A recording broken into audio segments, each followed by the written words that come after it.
Please welcome Desiree Schell.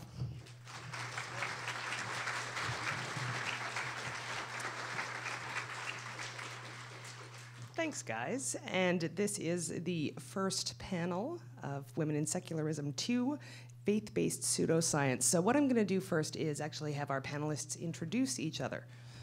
Or introduce themselves, rather, Although that would be a completely different game, and I like that. Start over on the end with Ms. Carrie. Hi, I'm Carrie Poppy. Hello. And I'm the co-host of a show called Oh No, Ross and Carrie, where we investigate unlikely sounding claims. So we engage in all sorts of alternative medicine practices. I've been acupunctured and cupped and all sorts of things. And then we also join religions undercover. So I spent 6 months undercover becoming Mormon and was baptized. And I also spent 5 months undercover in the Raelian movement last year, becoming a UFO person. And I'm very excited to be here. Hi, I'm Sarah Moglia. I'm not on all of the materials because I was added a little late, but I work for the campus organizing team of the Secular Student Alliance, which is an organization that helps support, you guessed it, secular students. I am on this panel because I have Crohn's disease, and so I spend a lot of time within the medical community and hospitals and doctors, and I have a lot of pseudoscience hoisted upon me by usually well-meaning strangers. Hello, I'm Rebecca Watson. I am on this panel because I run a website called Skepchick, which I hope you've all heard of, and it's now a whole network where we discuss, on Skepchick we discuss matters of pseudoscience, real science, secularism, feminism. We also have Teen Skepchick, which is just like Skepchick but without the profanity.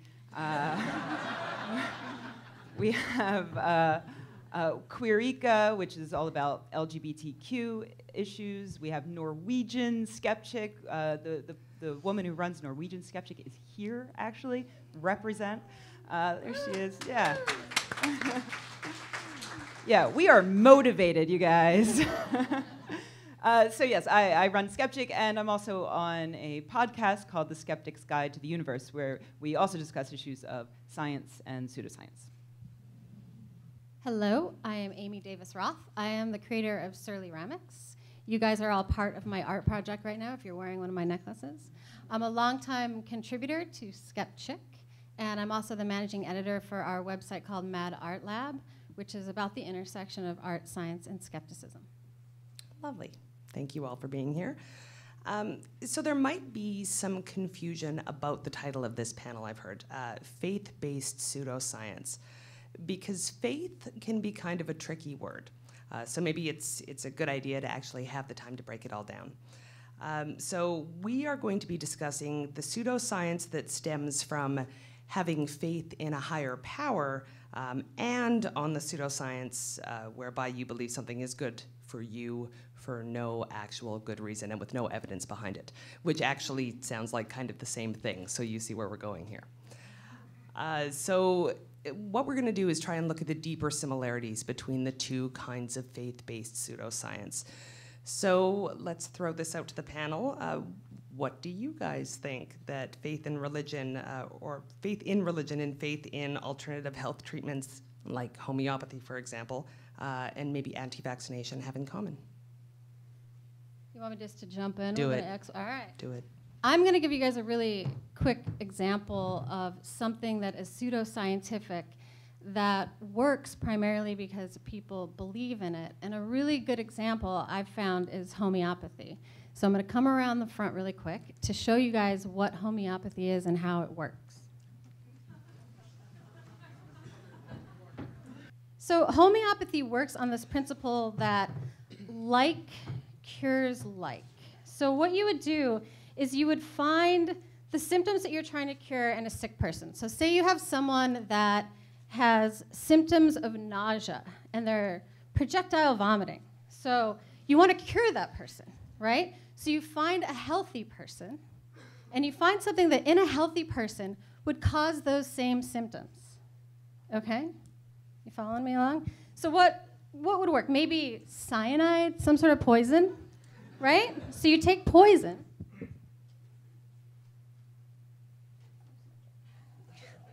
great. I planned to drink that. Oh, you will. You will. Trust me. So, you've taken this poison that is going to kill Rebecca Watson later. This isn't how I wanted to go. And you dilute it. So you take some of the poison, you dilute it into water or alcohol, usually. This is traditional homeopathy, by the way. Some of the more current homeopathy medicines add a little other things, but we're going to stick with what they really do. So you dilute it, and then you shake it. But we're not going to get into the details why, that's just silly, but they do. They shake it. They dilute it some more, and you can already see that there's hardly any of the poison showing. They continue to dilute it until there's usually not even a molecule of the poison left. And then they take what's left, which is basically water or alcohol, and they drop it onto a happy sugar pull. And then they give it to you guys. Okay? So why does this work? Why do people believe that it works? And I'm going to need your help. I need, how many people do I need? Let's see. I give you guys all your own happy pills right now that will cure you of things. And you're thinking right now, why would something that doesn't even have a molecule of medicine in it actually cure me? And I'm going to explain to you why you think that it does. But first I need, let's say I need 1, 2, 3, 4, 5, 6, 7, 8, 9 people. So I need you all in a row. So I think we got that right here. 1, 2, 3. Yeah, all right, this is going to be awesome. So you're going to hold your happy pill here. And you're going to hold yours. And you got yours. I want to get the dog one, but then he won't be able to show you. You get a happy pill. Oh, look at yours, is very unhappy. That's what happened to your happy pill. This is yours. Yours. Yours. Now I need you guys to hold those up or stand up and show the audience behind you what you have. This is a pain scale. Okay, so you start out over here. If you can, everyone who can't see, I'll describe it. There is a happy face, and then there's a face that's just sort of not so happy. Then there's a face that gets unhappier, and then there's a face that is like about to cry. And then there's a face that's crying. You can show the audience. I already know what it looks like. And then it goes back to the face that's about to cry. And then the unhappy face, the not so happy face, and then we're happy again. Okay, this is a traditional sort of pain scale that people deal with when they have any kind of a chronic ailment. Any sort of non-threatening or non-life-threatening disease that would happen to you. Like, for example, I suffer from allergies and asthma. All of these things follow this scale. So I will start out one day happy, and I will consecutively get less happy until I get to that point. Can you stand up, ma'am, please, and show everyone how unhappy you are to be here right now? Yeah. That is the point when you would be so miserable that you would seek some sort of a treatment. And now this treatment can literally be anything. You can now take that sugar pill that I've given you, and you can take it, use it, just like as if you went to a doctor. And what's going to happen because of chronic pain? The next day, you're going to end up where you are. And then the next day, you're going to be a little bit better. And then you're going to be a little bit better. And then you're going to be happy again, like Simon here in the front. He's so happy. Look at him. So that sort of explains how you can use a pseudoscientific product and believe that it actually works. You can use a pseudoscientific product and you can give it to your daughter who's teething and really, really miserable and crying. And you will think that you've given her something that actually works because you will feel better. If you don't feel better, you die, and then we don't hear your story. Or, or you actually go to a doctor, and then you sort of forget about the alternative medicine that you used because you had to go to the doctor. But most of the time, this will be effective because it follows this chart. So that's just a really quick sort of rundown on how you will believe in products that have no molecule in them that is doing anything at all. So sugar pills for the win, people. And poison for Rebecca. Well, let's have a round of applause for the volunteers. Can they keep their happy pills? Yeah. Those are yours. This answers my initial question of why there's so much water on this table. Now there's poison. You didn't actually say whether that was water or alcohol. You said either could be used. Well, she looks like she's feeling real good. It's So now poisonous vodka. There's an interesting and direct correlation between the faith required for homeopathy and religious faith.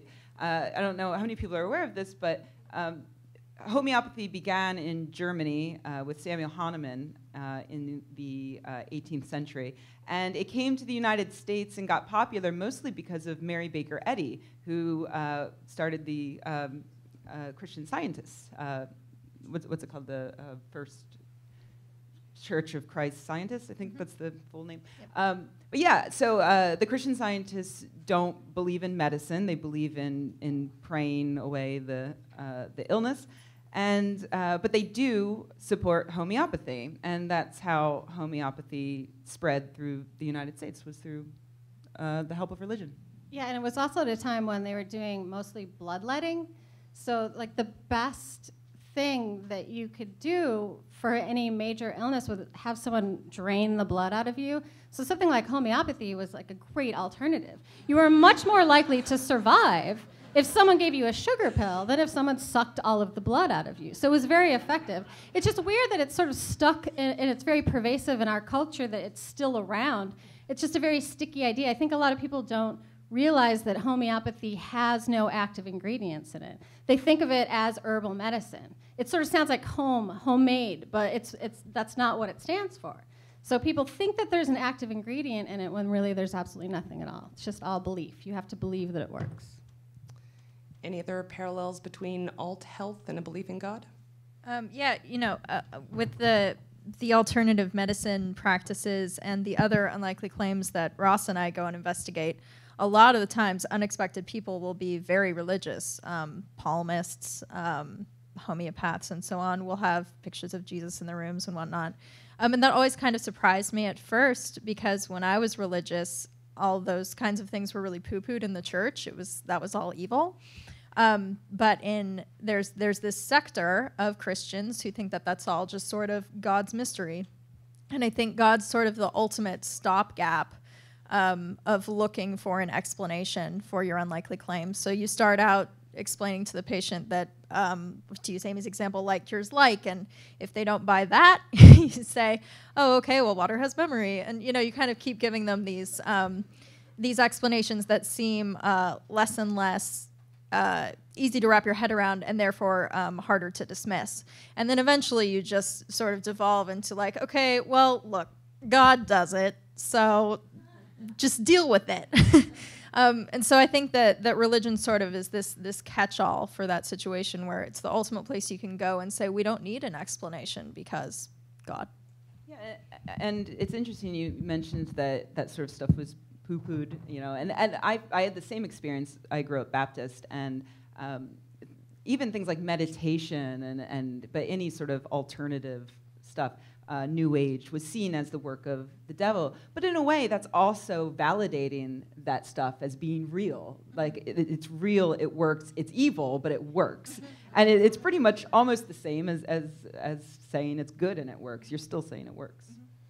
Well, and isn't there some even more direct similarity? Things like Raiki is very similar to faith healing, is it not?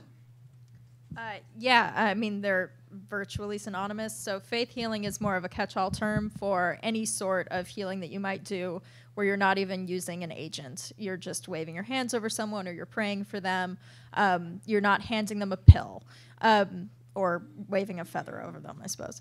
But Reiki is specifically developed by a particular person where you have to go to a Reiki master. That Reiki master gives you his or her power. That power is transferred to you. You become your own Reiki practitioner, and then you wave your hands over somebody. They're basically the same. But faith healing, you could get away with calling yourself a faith healer without having been Reiki certified because it's such a broad category. Wait, there's a Reiki certified? Oh, yes, there is. I'm so glad you asked, Rebecca. If you go to my website, you have to. We'll certify you out in the hallway later. Yeah, no, you have to be certified as a Reiki master to technically give Reiki, which means that you went to someone else who had been certified, and allegedly this goes back to the original person who created Reiki. Who was that? I don't want to. I know that this isn't what the whole panel is about, but I'm very curious. I don't. It's a man, and someone knows. Someone knows? Did he have a rake? Yeah, I don't remember his name. Is someone saying IKEA? Somebody's got Google out there. You can get Reiki certified at IKEA. No, I don't remember his name. I'm not Reiki certified. I've received Reiki, but I can't. I wish I could. Yeah, I've received it to get rid of my headaches. Didn't work. Okay, let's talk some more about some of the other pseudo-scientific beliefs that religions hold, because belief in God is not the only one. Oh, God, yeah. I mean, if we were to talk about all of the pseudoscientific beliefs that are implicitly or explicitly encouraged by religion, that's all we would talk about for the next several months. Because God never appears to his people and says, I'm real, and then screws off. He always, he comes with a whole set of beliefs and mandates that always seem to match exactly what the beliefs and mandates are of the men in charge at the time. So it is with pretty much every religion has pseudoscience in it. So I'll try to focus on just a couple of the more negative ones, the ones that have more of a negative impact on people, both in that religion and out of that religion, especially when people are trying to push their religion on others. Creationism is a big, obvious one that we talk about a lot at conferences like this. Creationism, the belief that God made the world as it is relatively recently, within the last, say, 600 years or 6,000 years, or the time varies depending on how ignorant the person is spouting the belief. But it's a real problem, because this is something that the religious right is attempting to push into public schools. For instance, if you listen to my podcast, Skeptics Guide to the Universe, just last week, we had an interview with Don McElroy, who used to be on the Texas State Board of Education. And that was the subject of a really fascinating documentary that is on Netflix right now called The Revisionaries, that you should check out. And it's about the fight to keep creationism out of the textbooks for the Texas State school children. Because Texas is such a big state, they order all these textbooks. It influences what the textbook publishers put in all of the books that go to all of the kids in the United States. So creationism, it's a big one. And it's not just limited to Christians, of course. There are also Muslim creationists. It's one of those silly beliefs that knows no religious boundaries, unfortunately. Another one would be genital mutilation, which is a cultural practice that is often encouraged by religion and supported by religion. For instance, the idea that women need to be cut because it will keep them pure, because it will keep them chaste. There's obviously no evidence for this. This is pure and utter pseudoscience. And including the Jewish tradition of male circumcision, which is encouraged. Again, it's a cultural practice. It goes beyond the bounds of religion, but you do have rabbis performing circumcisions and stemming the blood flow using their mouths, which can spread disease and has led to the deaths of infants who can contract herpes, for instance, from that. So, yeah, there's a million. And like some of the biggest that are happening right now that are probably most appropriate for this conference would be the ongoing war on women that the religious right is waging here in the United States and everywhere they can get their roots. And it's not just happening here, it's happening in Canada and Europe, in the UK. And one of the dumbest bits of pseudoscience to come from this, you probably all already know what I'm going to say, but the idea that women who are raped can't get pregnant. Something actually said by a working politician, an elected politician in the United States. It's a completely ridiculous belief, and it is spread amongst the religious. It's part of this fundamentalist idea that includes the belief set that women shouldn't have contraception because contraception is equivalent to abortion. Abortion is equivalent to murder. These have no basis in science. They only have basis in religious belief. So I can talk about that all day, but we should probably move on. One thing that I would add that very much affects everyone, but it also affects women and sick people. The idea that God has a plan for everyone, or as you colloquially hear it, everything happens for a reason.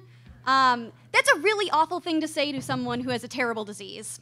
Like, I don't think there's a reason for an 8-year-old getting cancer. And I think it's really awful to say that. And that's a thing that's often said to sick people, and it often discourages them from going to doctors or seeking medical treatment because they see it as, well, God's going to help me through this. And that is dangerous. And along those same lines, one topic that we like to tackle on Skepchick, we haven't talked about it in a while, maybe it's time to beat it up a bit more, but the secret, the law of attraction. Oh, yeah. So you're familiar with the concept. For those who are not familiar, allow me to give you the overview.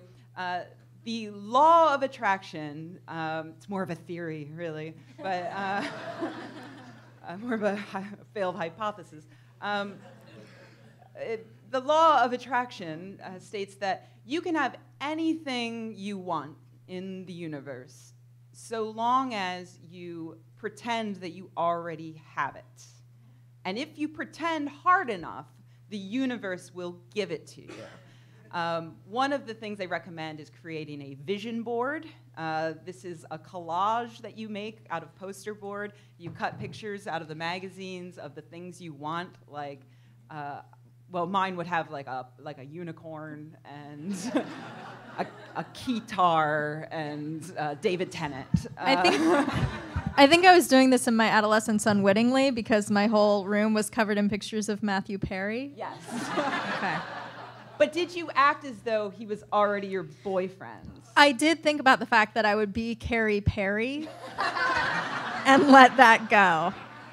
We've gone somewhere weird. I'm sorry. And here he is now, Matthew Perry. Come on up. So at first blush, this may seem innocuous, like just some dumb, pathetic people, pretending they have things they don't have. But when you realize that the people who are most attracted to the law of attraction are the people who are most desperate, the people who are in need, the people with illnesses. And when you carry it out to its logical conclusion, what it's saying is that kids with cancer just aren't wishing hard enough. It's the ultimate form of victim blaming. If you're poor, it's your fault because you are not asking the universe in the proper way. And studies show that there's, if you simply envision the thing you want, it's not going to help you reach your goals. My friend Richard Wiseman has done a few studies along these lines. It's very interesting. What he's found is that if you actually want to reach a goal, instead of envisioning the end point, you have to envision the steps that it will take you to reach that end point. And if you do that, then you have a much higher chance of succeeding. So this idea of the law of attraction is actively preventing people from pursuing their goals, from envisioning the steps that they personally need to take in order to reach their goals. And it's become a bit of a religion. There are people who treat it as a religion. There's a really terrible, gaudy television show that was on VH1 years ago. There's a movie coming out later about it. It's, oh God, was Pretty Wild? Does anybody know what I'm talking about? It's this TV show of these this wealthy family with these 3 young women who are all 16 to 19, and they're No, I think it's called Pretty Wild. It only went for a season because one of the girls was arrested for breaking into celebrities' houses and stealing all of their stuff. In real life, and it happens on the show. It's amazing. It's an amazing show.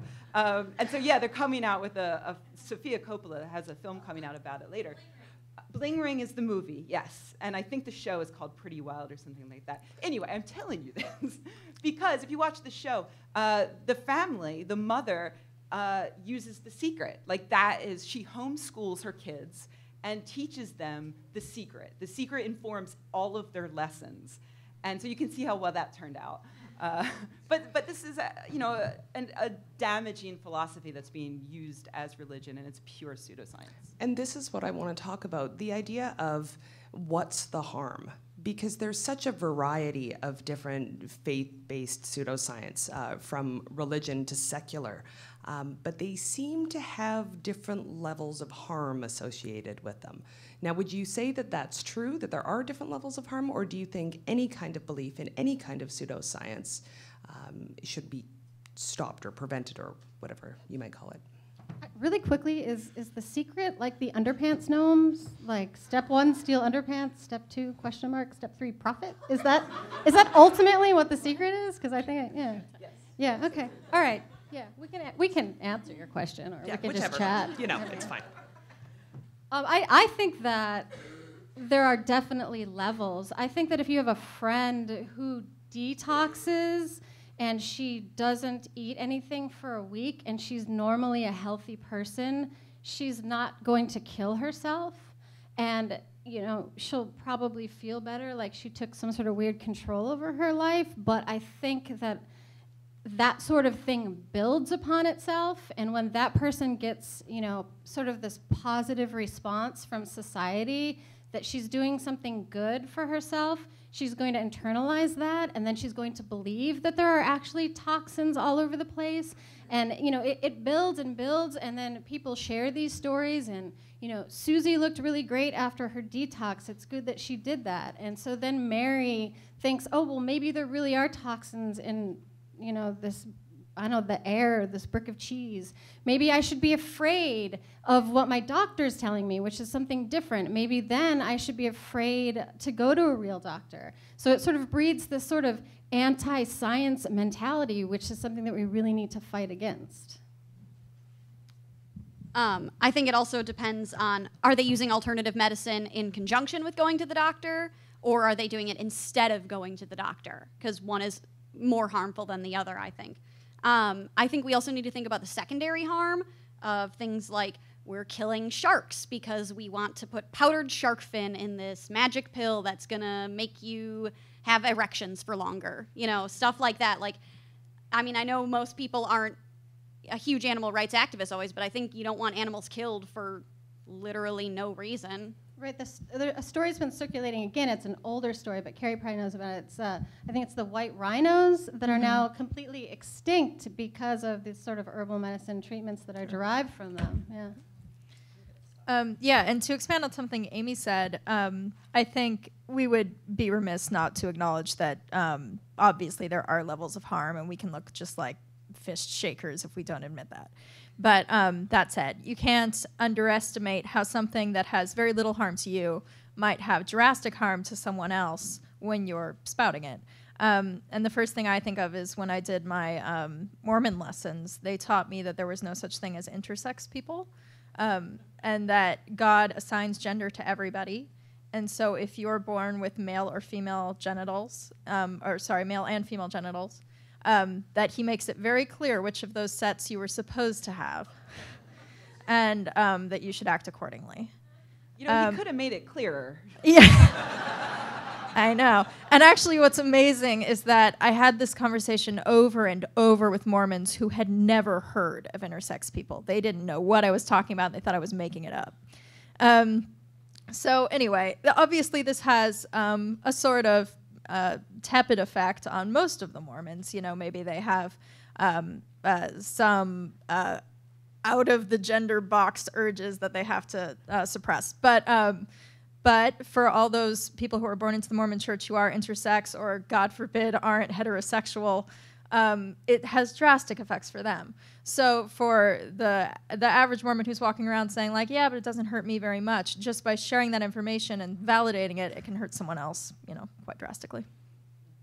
Yeah, I agree that about there being different levels, and I try to always remember that when I'm approaching other people in order to dissuade them from any particular bit of pseudoscience. One example is my own mother. She's a chiropractor, and if you're not familiar, chiropractors, there are the original type of chiropractor believes that there are things called subluxations that can cause all manner of diseases, all manner of them, not just back problems, but cancer, or anything that's wrong with you can be fixed by realigning your spine. There's obviously no scientific basis for this, and in fact, it can be quite dangerous if these people are readjusting necks. It can lead to injury and even death, strokes, things like that. So my mom goes to see a chiropractor, and because she has a bad back. And in studies, chiropractors who just focus on like lower back pain problems tend to do about as well for people as massage therapists. They're about even. And so I asked my mother, when she first told me she was going, I asked her to look around the office and tell me anything on any of the posters and anything in any of the flyers, and to ask her doctor if he could cure things other than back pain. And she reported back to me that he said, no, he only deals with back pain. So I said, you know what, don't let him touch your neck, otherwise go have fun. It's not, she's not spending a lot of money on it, but it is the sort of thing that I will have to keep an eye on as she's getting older and she's going to be dealing with more and more medical problems. I don't want her to look fondly upon a chiropractor and think, well, it worked for my back, so maybe, because this can be kind of a gateway problem. The one, yeah, the one pseudoscience that I have trouble assigning any real harm to, and I think there are like extreme cases that exist, but I love Bigfoot. I love Bigfoot believers. I was at a Bigfoot convention just a couple weeks ago with Barry Carr, and I loved it. I thought it was hilarious. Everybody was happy. They were wearing hats that said "Gone Squatchin'," like. They were kind of like dopey, but they were nice people. They were fun. And all I could think of is there was a guy last year that was like dressed up as Bigfoot and got hit by a car. It's a horrible thing. It's horrible, but like that's the only what's the harm sort of thing I can think of. And to Tim Farley's credit, I don't think that made it to what'stheharm.net. I don't think so. Okay, so there's something that you all have been sort of touching on periodically, and also it's sort of very much connected to this conference. It seems like both religious pseudoscience and secular pseudoscience, to a certain degree, target women. Now, is that just my biased perception of that, or is that the case? And if so, why? Why is that? I think that is because the gender roles of women in our society right now, and as they have been for a while, the woman is usually in charge of the family, usually in charge of the shopping for the family, usually in charge of the health care for the family. So a lot, in terms of alternative medicine at least, a lot of those products have been, over the years, marketed towards women. And they also are something that sort of empowers women in a sense. Because if you're from a poor family or you don't have a lot of money, I mean, healthcare in this country is still ridiculous at this point. So if you have a sick child, instead of being completely passive, you can go to the local market and pick up a remedy. And like I showed you earlier with the pain chart, most likely, if your child is just suffering from a head cold or something minor, you're doing something active in that child's life. You're giving that child some sort of medicine that you can afford. You're giving care, and that child is getting better. So then you're sort of, you're just doing something, and it's really focused on women and women's roles in the family. I think it also has a lot to do with the fact that despite the fact that I think everyone here, completely supports modern medicine does not treat men and women equally. Women are more likely to die of heart attacks because doctors don't take women's claims seriously that they have pain. I remember having a Crohn's flare-up when I was 15, and doctors just did not. I saw doctor after doctor, and none of them took me seriously. They were all like, "Oh, you're just so hysterical. And so it's really awful. And a lot of people, you can tell when something's wrong with you. And when doctors say, nope, you're totally fine, it's really frustrating. And so I can see why it'd be very easy after seeing doctor after doctor after doctor going, well, I'm going to go see this other person who's actually going to listen to me. Also, studies show that the average doctor spends 7 to 9 minutes with a patient. That's not a lot of time. I mean, you can barely have a conversation in that amount of time. So when a naturopath is willing to sit with you for an hour and just listen to you, you're going to feel a lot better about that than some doctor who comes in and goes, all right, here's a drug, here you go, bye.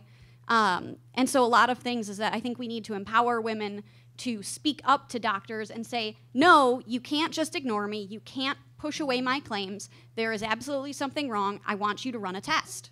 There's one, anemia is a thing women often have.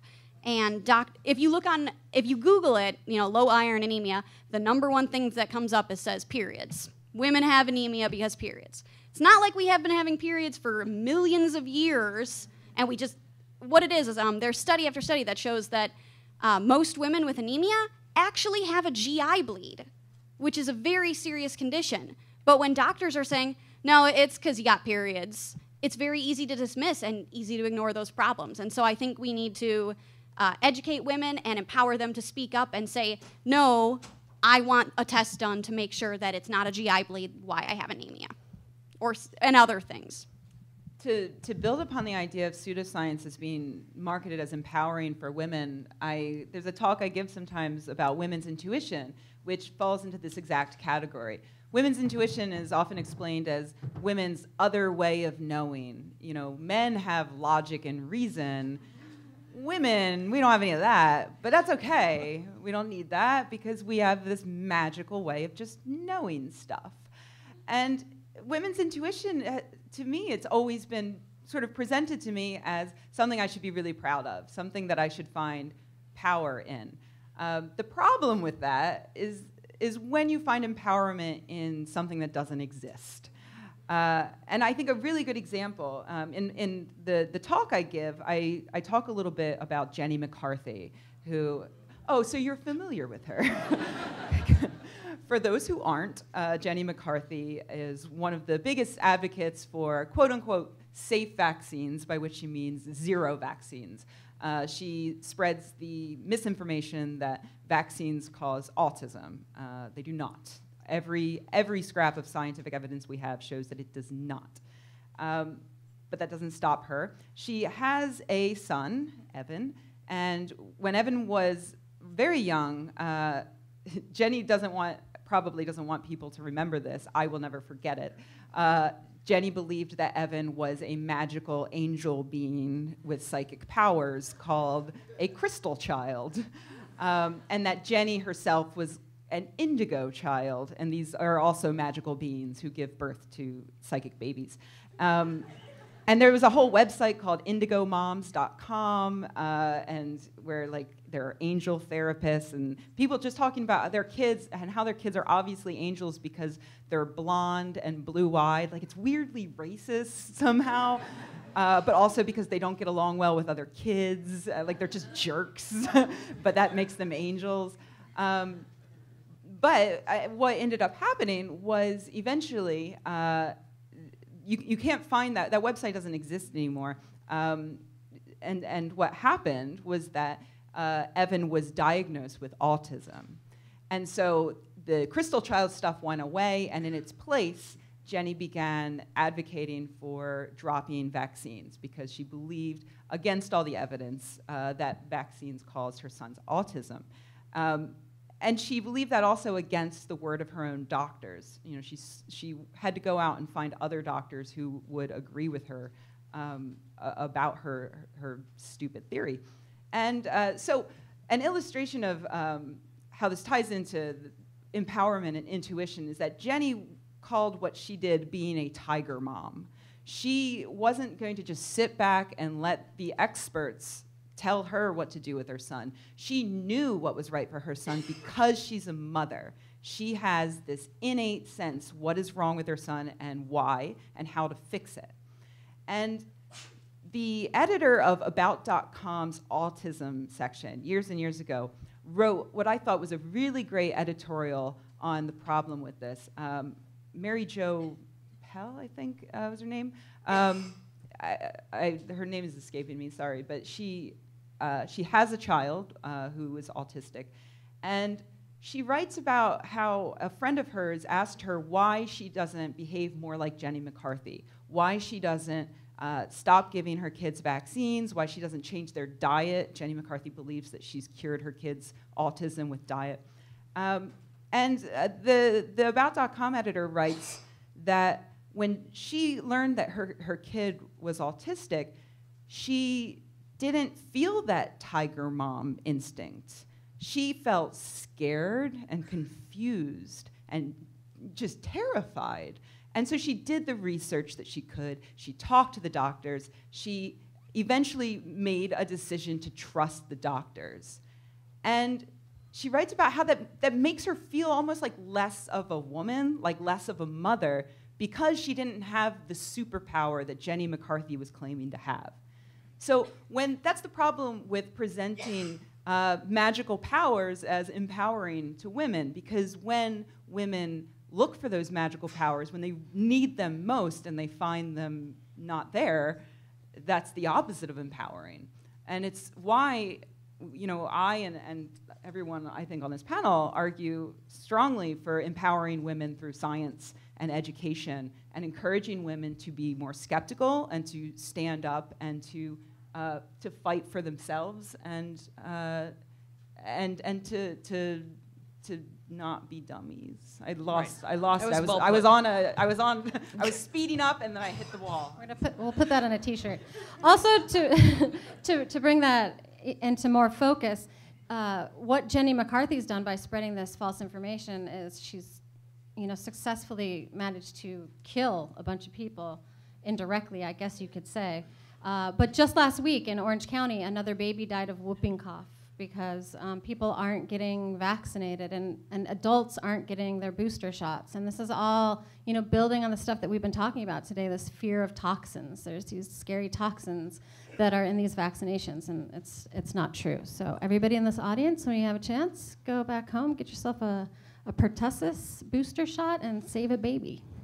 So what's interesting to me is, again, we've sort of steered ourselves towards these very traditional skeptical topics, anti-vaccination, homeopathy. And those two topics are very much the darlings of the skeptical community. But we've talked about a number of other issues, a number of other secular and religious pieces of pseudoscience. So I guess, what's your perspective on the fact that we pretty much always take on anti-vax and homeopathy? And if we were going to go somewhere else with our skepticism, where would you want to go? I guess I want to make skepticism more human-focused. I think we need to look at the cultural underpinnings of why do so many people believe in pseudoscience? Why are women predominantly affected by this? I think rather than just kind of sitting on our high horses and being like, well, I'm right, I know homeopathy's wrong. Instead of doing that, I think we need to really bring compassion in and be like, you're sick, you're not feeling well. I'm so sorry that a doctor didn't listen to you. Let's find you another doctor to help you, rather than saying well, you're stupid for going to a chiropractor. I really think we need to just be more compassionate and focus on the people that are being affected by the problems rather than necessarily the problems themselves. Yeah, right on. Yeah, I'll build on that a little bit. I really think that we could take a clue from some of the churches. I know pretty much probably everyone in this room is an atheist or agnostic, but I think the churches do a really wonderful job of empowering women, and we need to do a little bit more of that. The Latino culture is a good example of where the women and those families are literally considered saints in their own family, and if a Latino woman decides that she's going to give up God and she comes into this community, I mean, what support system is she going to find that's going to be anywhere comparable to what she's getting in her religious family? So I think that if we're going to expand our reach at all, we need to do a much better job of supporting one another, being compassionate, and setting up groups that are going to sort of give what the churches are giving. Like if you need help with your baby, you need, advice with your relationships, even things like that. I think that the secular community really needs to step up and do a better job of caring for the people. Yeah, and I think one of the things we're starting to succeed more at, I believe, is having, reaching out to new groups of people by using making good use of people who are already in those groups. So, for instance, thanks to one of our audience members, Chris, actually, we had a blog against disableism on Skepchick, and we had another blogger right here in the form of Sarah. And so people who are actually being affected by these issues are getting more of a platform and be able to speak about the issues from their perspective, which is, I think, the key to reaching out to, because people with disabilities don't necessarily want to hear an able-bodied person lecturing to them about, why they should give up alternative medicine. But when it comes from someone who's dealt with exactly what they've dealt with, I think it's much easier to reach out to them in that way. And so I think we're starting to do a good job of increasing our diversity in that way, in a way that better allows us to reach out to people. Women are another group. I think it helps to have women talking about even the same issues that the men of the skeptic movement were already speaking about. I think vaccination is a huge one. It's one of the reasons why when I first added a lot of women to Skepchick as writers, I specifically looked for mothers. I'm not a mother. I cannot directly relate to a mother who has had a child who has a disability or who is autistic.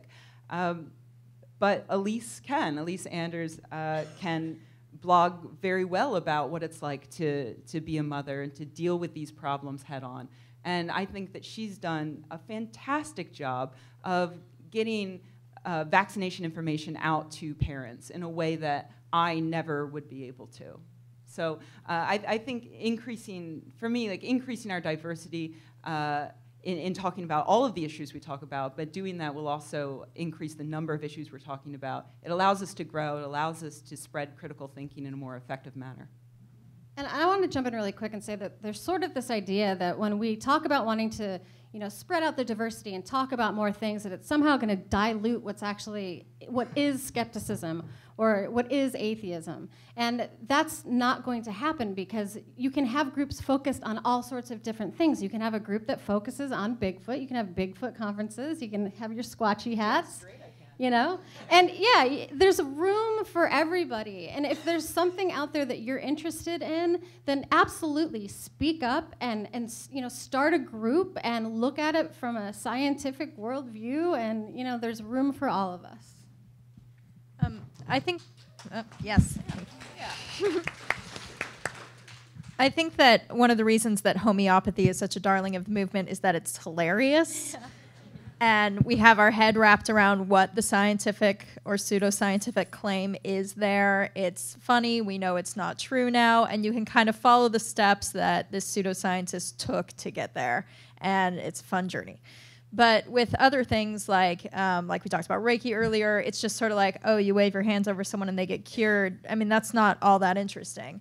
And so as skeptics, we just love these sorts of, I'm not supposed to say skeptic, probably, as critical thinkers. Yeah, we tend to not want to chase those things because we like these sort of funny things that no one else gets and we do. And that's fun for a minute, but after a while you start to realize you're really not reaching all that many people in your personal life, or at least that was my experience. And I feel like the most important things you can tackle are the things that matter to people who matter to you. If your mom uses a chiropractor, then find out more about chiropractic. And I don't mean go to the internet and just read an article by another person who thinks like you do. I mean, look at the people who believe in chiropractic and what are they saying about it and why are they moved by it? And what can you learn from that? And how can you look at this from the point of the view of the loved one who really believes in it and speak to them from their own perspective? And for me, that meant like I was CO2 poisoned at one point and thought that my house was haunted. And so that became sort of like a personal thing for me, that when a friend like talks to me about feeling spirits in the home, like that's you know, a light bulb moment for me, and I always talk to people about that. So anything that's personal to you and personal to the people around you, I think that's what you should chase and not try to make a sort of uniform organizational decision, because we're all individuals.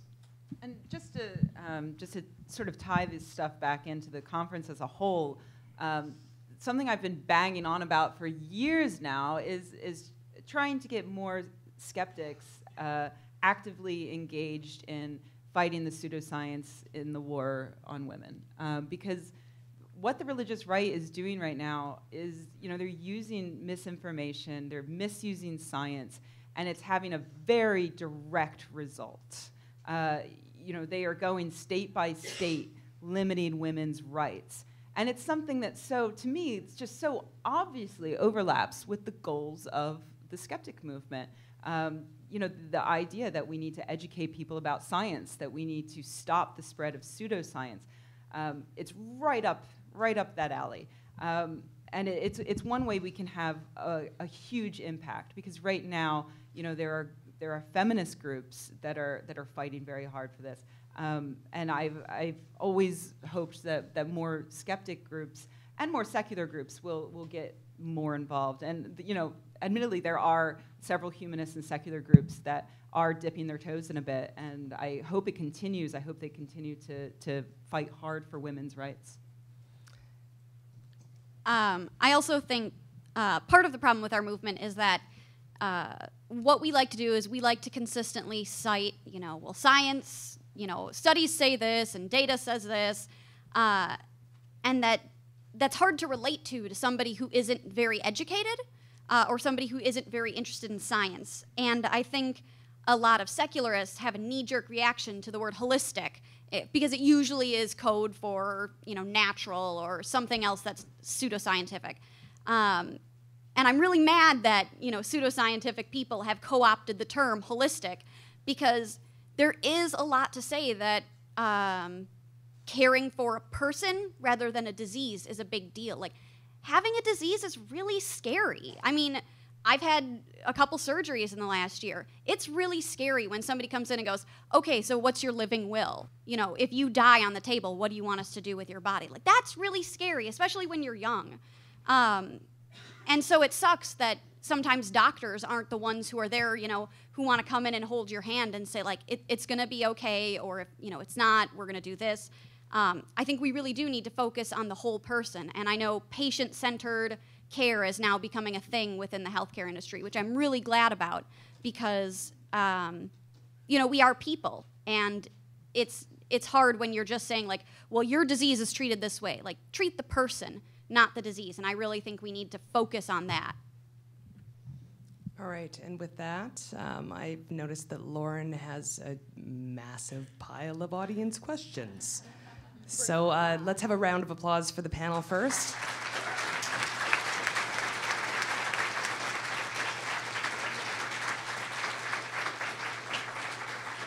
Amy, can I drink this? Yes. Go ahead, do it. Drink it for the audience. Go ahead. Don't be afraid.